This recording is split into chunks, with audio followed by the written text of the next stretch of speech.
Meanwhile, 3 Israelis shot and killed at the border between the West Bank and Jordan. A report saying there was a shootout between the gunman and the Israeli security forces, the assailant reportedly coming from the Jordanian side of the border when he opened fire. Israel Prime Minister Benjamin Netanyahu condemning and linking the attack to Israel's conflict with Iran and Hamas. Meanwhile, in Gaza, an Israeli airstrike killing 5 people, including 2 women and 2 children. As the fight rages on, Gaza's health ministry saying over 40,000 Palestinians have been killed in Gaza since the war began. Meanwhile, the U.S. condemning the loss of an American woman killed in the West Bank. We deplore this tragic loss. Now, the most important thing to do is to gather the facts, and that's exactly what we're in the process of doing. U.S. Secretary of State Antony Blinken saying an investigation into the death of a Turkish-American woman is underway. Her family is urging the government to do an independent investigation into her killing. Now, eyewitnesses say that Israeli troops shot the 26-year-old activist in the head while she was protesting against settlement expansion in the Israeli-occupied West Bank. The woman recently had graduated from the University of Washington and was a volunteer for a pro-Palestinian activist group. We want to bring in California Democratic Congressman and member of the House Armed Services Committee, John Garamendi. Thank you so much, Congressman. I want to first start by saying thank you for being here on a Sunday. We want to start with what's happening in Israel. The Biden administration has been talking about getting a ceasefire deal done all summer long. We've been following this. At one point saying the goal was to get it done before the DNC last month. So what do you think is taking so long? Well, you've got a very difficult situation. You've got Netanyahu, who is determined to change everything that's going on in that area.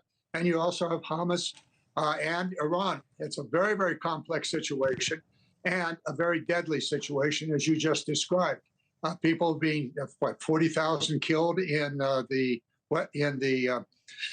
Gaza area and then in the West Bank. But they're working at it. They're working very diligently, and hopefully there will be a ceasefire. The hostages will be released, and we can find some long-term solution. A two-state solution has always been the ultimate way we need to go here. It's clear that Netanyahu doesn't want to go that direction. Very, very difficult. But I want to really commend the administration for staying with it and not giving up. We've got to find a way to have a ceasefire, release the hostages, and move on to a stable government in the Gaza as well as the West Bank. I also wanted to ask you about the American woman we were just talking about who was fatally shot by Israeli soldiers in the West Bank this week. She was just there protesting. So when you take a look at this, at the actors that were there on the ground, who should be held responsible for this? Well, that's where where we will find out what's going on here.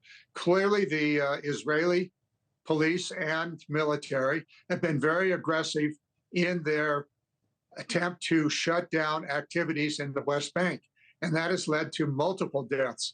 Unfortunately, an American citizen was among those dead. So is it the responsibility of the Israeli government, if indeed it was the Israeli army that did kill this woman, then yes, they are responsible. The bottom line here is that we have a very difficult situation.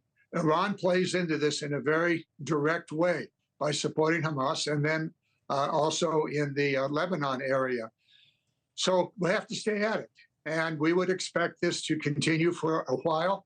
But I really want to commend the administration for never giving up here, pushing forward, seeking that ceasefire, seeking the release of the hostages, and also putting pressure on Israel to dampen their activities in the West Bank as well as in the Gaza area. Thanks for watching. Go to joinnn.com to find NewsNation on your screen. And don't forget to click the red subscribe button below to get more of NewsNation's fact-driven, unbiased coverage.